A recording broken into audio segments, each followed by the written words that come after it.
Hi, welcome to Warra 4x4.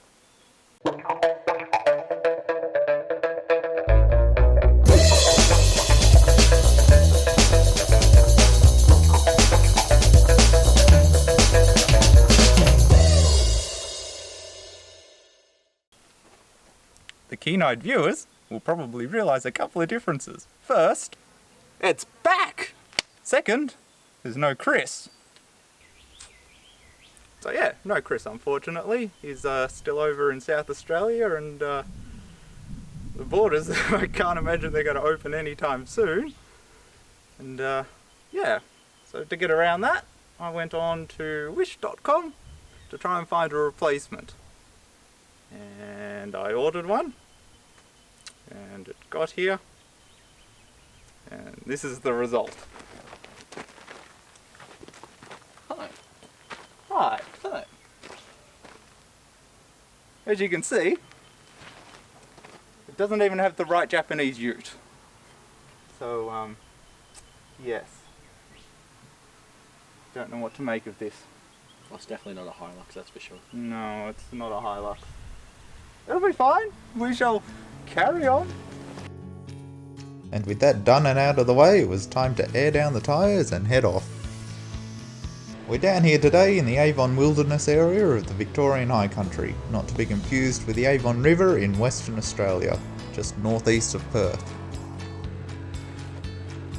We're doing what I like to call the Avon Loop, which as you guys can see starts at Huggett's Crossing, loops down west, around and up to a little offshoot in the north up there, before heading east some more and back down to Huggett's Crossing. It's a nice easy trip this one, certainly not something that should concern anyone with a vehicle that has a decent four-wheel drive system in it. Long-time viewers of the channel might remember Chris's old Subaru L series, the blue one, Beltsy, or even Gramps, his old white one. I wouldn't hesitate to bring either of them on this trip, save for a couple of the river crossings that you'll see a bit later on in the video, but aside from that, you certainly don't need anything quite like the Defender there to do this trip, or even the Navara.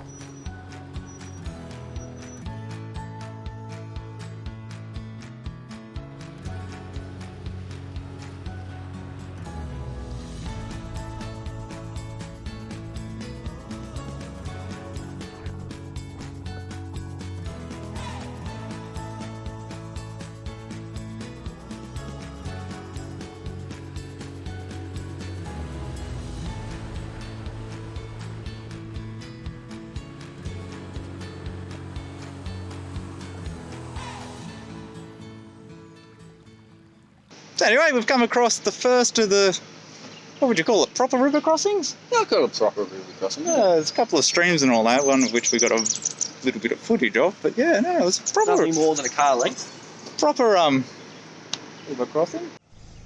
Looks to have a decent exit on this one too. Not too deep, thankfully, but you know, why not? Unless you go over there, but oh, well, you ready for it? I'm ready for it. Let's see how this goes.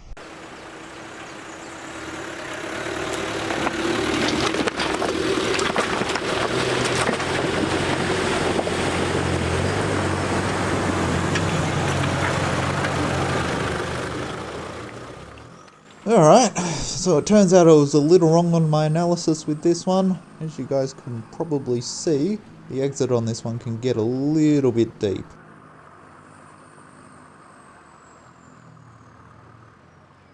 Dart managed to get a good view from a GoPro that he mounted on top of his bull bar, which might give you guys a better idea of how deep it can get.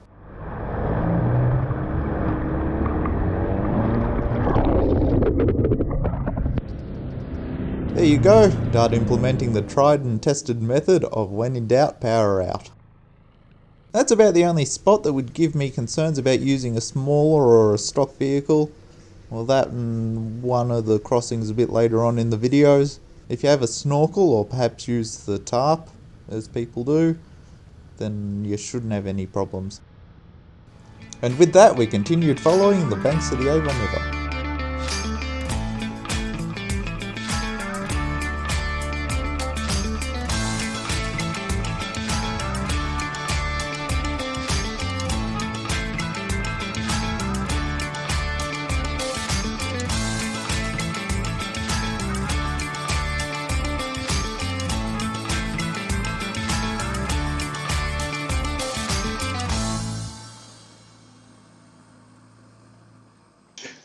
So we stopped to jump out and have a look at a river that we've actually both done before. It's a little bit longer and deeper this time though. Yeah. And I don't recall having this amount of rain, but yeah, let's go have a look. Anyway, so we have a photo. I would say it's less than a year ago, wasn't it? No way, a bit over a year. Over a year ago? Over a year, easy. Alright, fair enough. Anyway, it was about...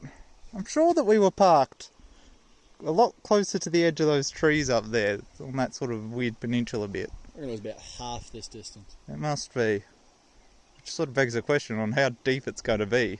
Look, your car's an extra like 3 foot taller than mine. Yeah, I have no like concerns about mine getting through it, but The wish car might have to wish to get through. And with that, the Defender heroically plunged in. Nah, this one turned out to be no trouble at all. I don't think the Defender even got its hubs wet, really. It's usually not an issue, this one, but after the first crossing, who knows.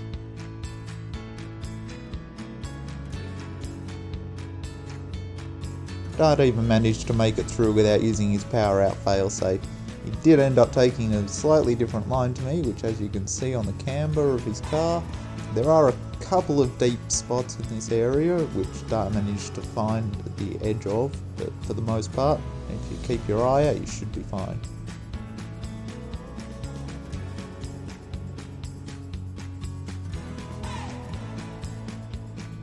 After that, it was pretty simple going again. Beautiful spot running along the banks. Nothing too difficult.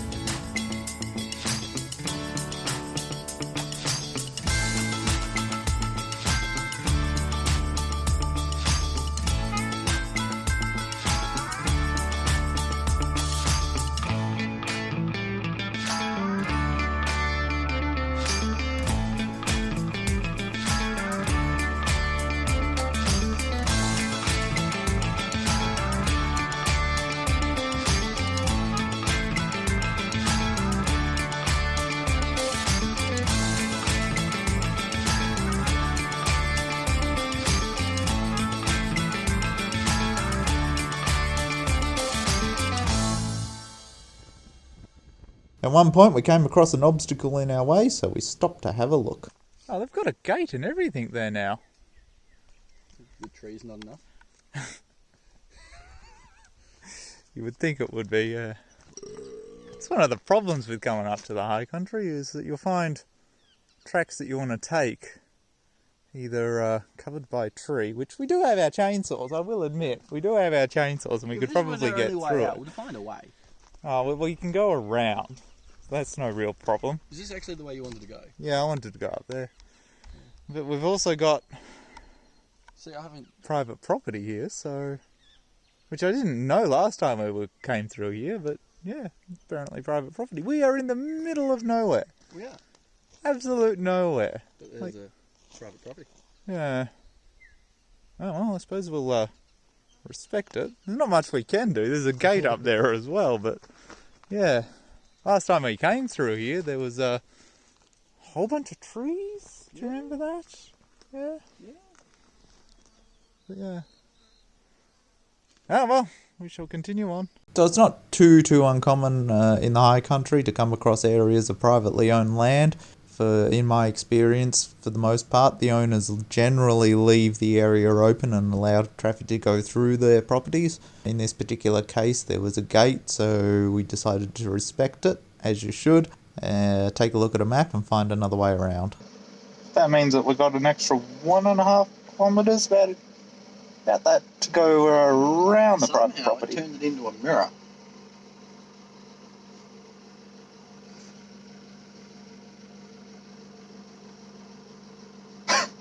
What were you doing in here? Wish.com people. It was pretty easy to do, although it did end up adding some time and distance to the trip. Not a big deal, a bit of a detour, but nothing major. After that it was on to some pretty decent climbs up out of the valley.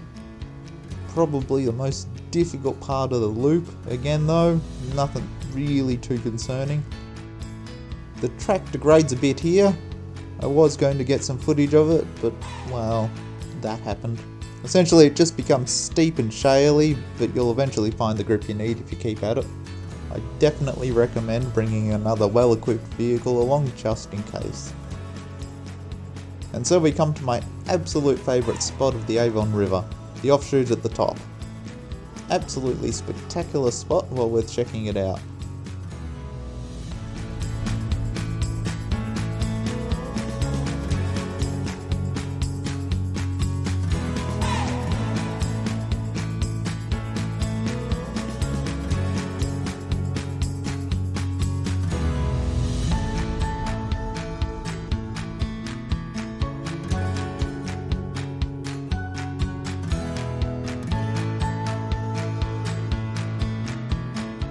Do be warned though, it can get quite unpredictable, as we found out.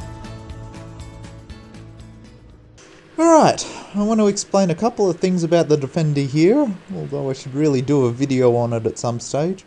The cabin is about 650mm off the ground, and the top of the seat box about 900mm off the ground.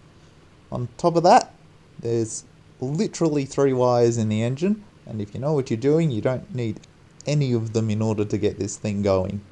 Needless to say, river crossings don't generally concern me too much. This spot though,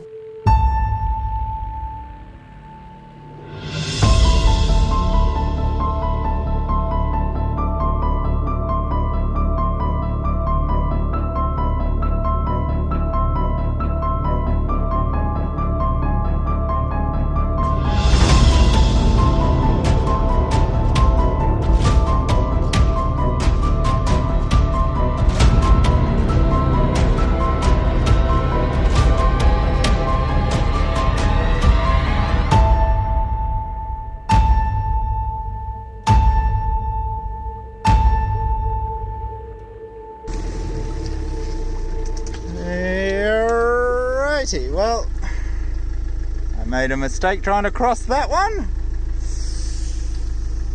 Yeah.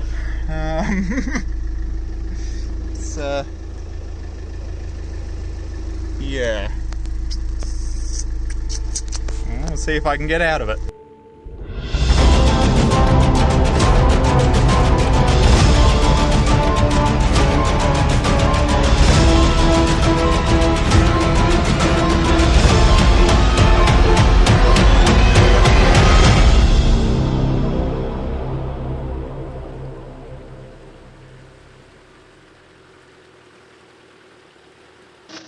Alright, so we're here on the Avon River. It's a sort of like little offshoot thing. It leads to a dead end and turns into a walking track. But Did you get to the walking track, Daniel? no, No? we did not. I certainly did not. So we came across this. We ran into some absolutely lovely people back, I don't know, at the first campsite there. After the Only river. campsite, yeah. Yeah, that said the exit's washed out and that you can't pass. So, yeah. And you can see, it's not great. The, where is it? Right there. That sort of sandbank right there is where the exit's supposed to be. So I thought, got a Defender. I'll just go to the little rock bit there and sort of cut around and see what I can do. And, no. No. Surprisingly, it wasn't over the bonnet, but it did have water all the way up to the top of the seat. Had floating equipment, my poor chainsaw was underwater. So, yeah, top gear, top tip. Don't do a river crossing that you don't know how deep it is, especially when the end has been washed away like that. But, yeah. And so, with our tails between our legs, we turned around and headed back.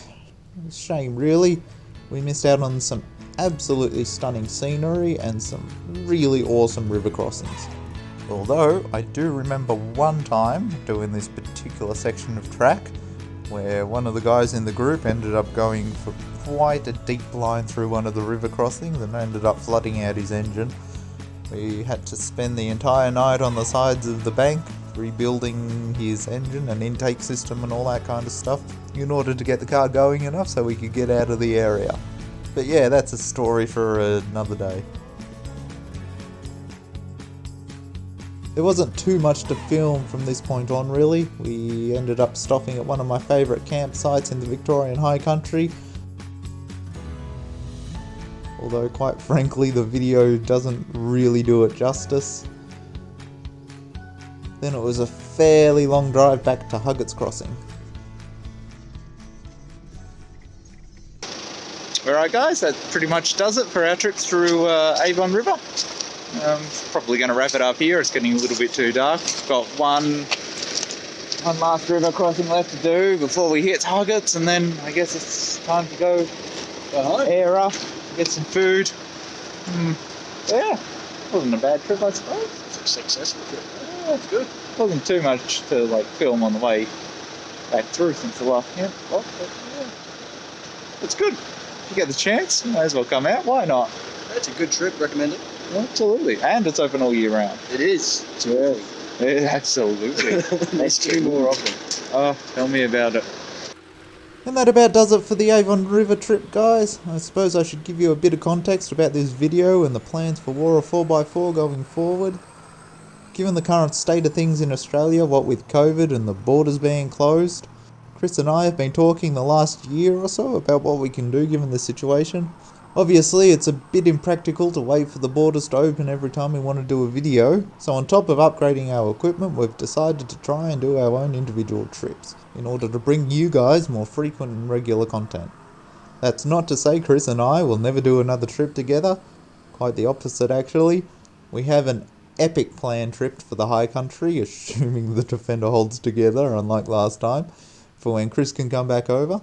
But also some awesome trips planned for South Australia as well, and a few trips planned for all around Australia too. So yeah, we are really working towards Google AdSense in order to help fund these trips, so please do leave a like, and if you haven't done so already, treat that subscribe button like a Toyota diff and smash it to smithereens.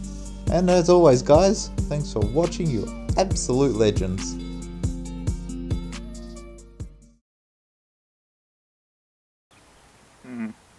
We shall see. We shall see. Did you even come from the same factory as Chris?